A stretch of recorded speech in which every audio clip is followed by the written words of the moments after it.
The Canso Bomber crash of 1945, a story of survival.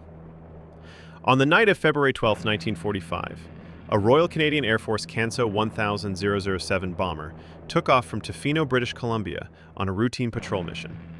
The aircraft, carrying 12 crew members, was heavily loaded with fuel and depth charges, prepared for its wartime duties. However, shortly after takeoff, disaster struck. The port engine lost power, sending the plane into an uncontrollable descent. As the bomber plummeted toward the dense forests of Vancouver Island, the crew braced for impact.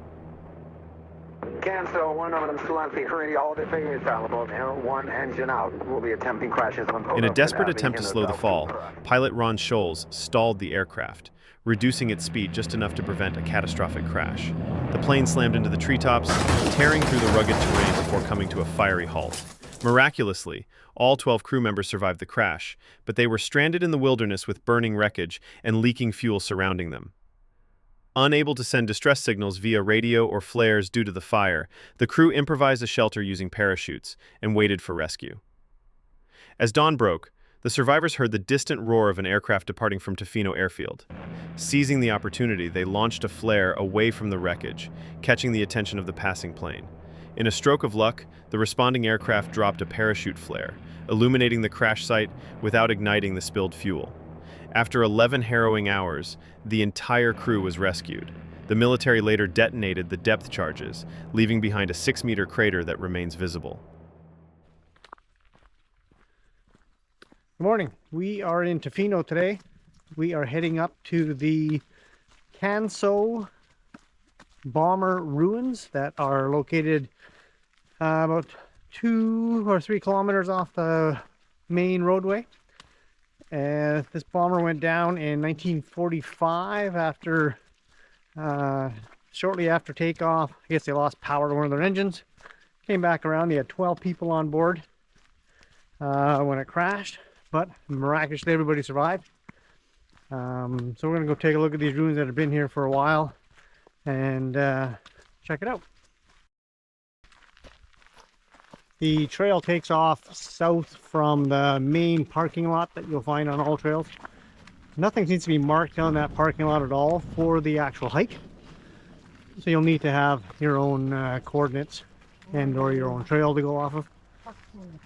It's a Parks Canada parking lot. They talk about having a Parks Canada pass there, so make sure you have that if you're going to stay. The first kilometer is on their paved road or paved path that's used for multi-use for walking and for biking as well. And about a kilometer in, you're going to make a right turn that's going to get you finding into the bush and onto some trails.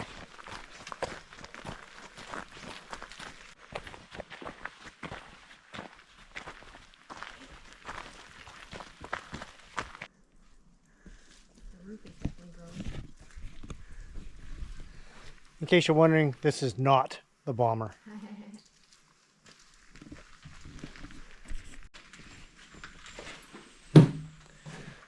Well, I'm assuming this was some military building of some sort. If you know what it is, leave a comment.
Okay, was that cool or what?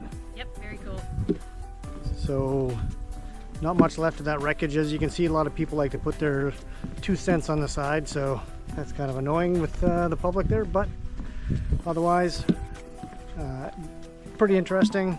You can see some of the engines are still there. Most of the components have been taken off. I guess they took it off after the crash. They came in and took anything valuable out of the plane to begin with.